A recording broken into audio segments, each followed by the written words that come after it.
Before we begin, if you're into real stories about love, betrayal, and the quiet moments that change everything, hit subscribe. It helps more than you think. The night I realized my marriage was already bleeding out started under crystal chandeliers and polite applause. The grand company gala was my idea, my pressure, my obsession for almost a year. I'd stayed up past midnight refining pitches, arguing budgets, smoothing egos.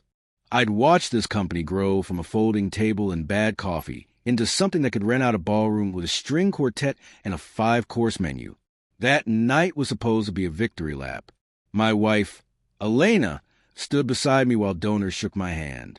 She looked unreal. Black silk dress, hair pinned up the way I liked, that practiced smile she used when she wanted people to feel lucky just to be near her. She kept her hand on my arm, light but deliberate, a performance. Her phone buzzed. Once. Then again. She didn't look at me when she checked it. Just tilted the screen away, thumb moving fast. I caught the faint smile, the one she used to give me years ago, back when text still felt dangerous and exciting. "You okay?" I asked. "Work," she said quickly. Too quickly. Then she leaned in and kissed my cheek, lipstick warm, unfamiliar. "I'm going to circulate." She drifted into the crowd like smoke, immediately swallowed by laughter and glasses clinking. I stayed where I was, answering questions on autopilot, watching the room from the corner of my eye. Every few minutes, my gaze found her again, always near the same man, Mark Caldwell, one of our largest new partners. Smooth voice, tailored suit, the kind of guy who never waits for an invitation. I told myself I was being paranoid, that this was just networking. That gala nights came with flirtation and blurred boundaries. Still, my chest felt tight. At 9:47 p.m., my phone lit up with a text from Elena. "Don't look for me. I'll explain later." No heart, no joke, no emoji. I scanned the room. She was gone.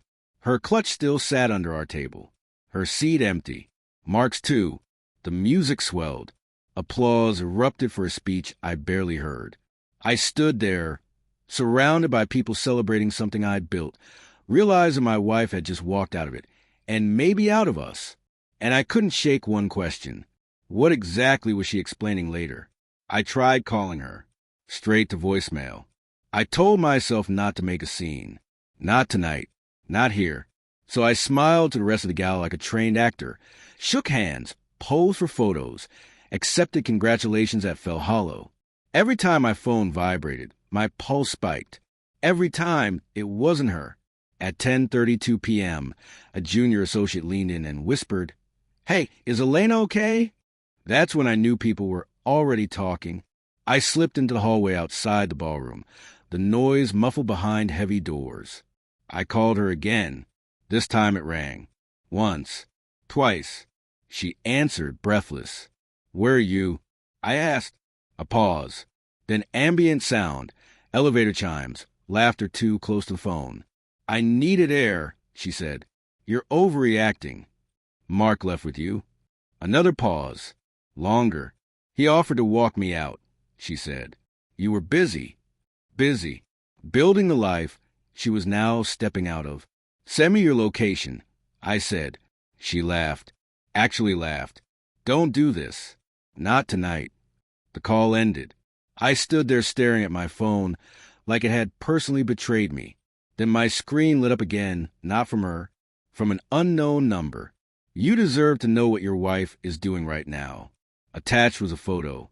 Elena, in the backseat of a car. Mark's hand on her thigh. Her head tilted toward him, lips close to his ear. The timestamp said 3 minutes ago. My stomach dropped so hard I thought I might pass out. Another message came in. She said, "You're more married to your company than to her."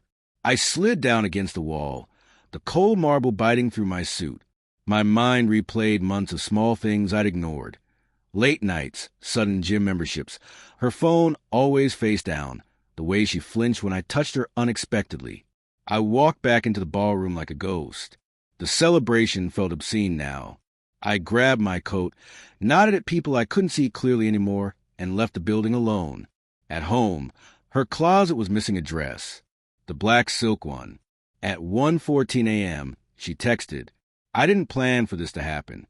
I stared at the message, hands shaking, because planning or not, it already had. And I still hadn't decided what I was going to do when she came back. The front door clicked behind me before I even realized she had arrived. She walked in, hair still pinned, dress rumpled at the hem, eyes wide with a mix of guilt and defiance. I stood in the kitchen, phone in hand, the photos still open, the messages burned into my brain. "Hey," she said softly, like we were just two people who had missed each other for a day, not two people whose world had cracked open in an hour. I didn't respond. My chest felt tight, like I was holding in a storm. She started, then stopped. Her eyes flicked to the phone in my hand. "You saw—" "Yeah," I said, voice low. "I saw." I held the photo up. Her eyes darted away, not defending, just shrinking. She didn't argue. She didn't cry. She just stared at the floor, twisting her clutch in her hands like it had a pulse of its own. "Why?" I asked finally. "Why do this? Here? After everything I've done? After what I built for us?" She swallowed, her throat tight. "I don't know. I felt alive for a moment. You've been gone, always busy. That night, I shook my head. You threw yourself into him, into something else, into betrayal. Alive doesn't come at the cost of us." She said nothing, just stared, lips trembling. I remember the year we met, how she used to run into my arms after long days, how her smile could make a harsh Monday feel like Sunday morning. That girl was gone, replaced with someone I barely recognized.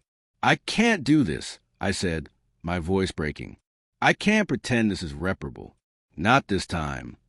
She finally looked at me, her eyes filled with tears, and something in her face pleaded, begged. "Please." I shook my head again, tears leaking despite the anger. "No, Elena, this ends tonight. I'm not your safety net anymore. I'm not your audience. You made your choice." She didn't argue. She didn't fight.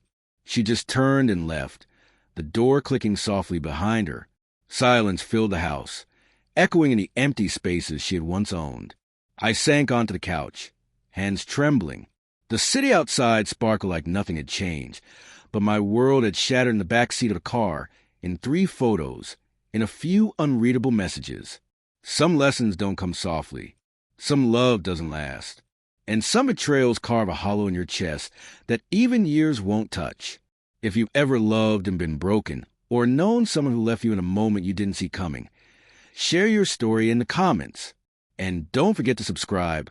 Sometimes it's in these stories that we realize we're not alone.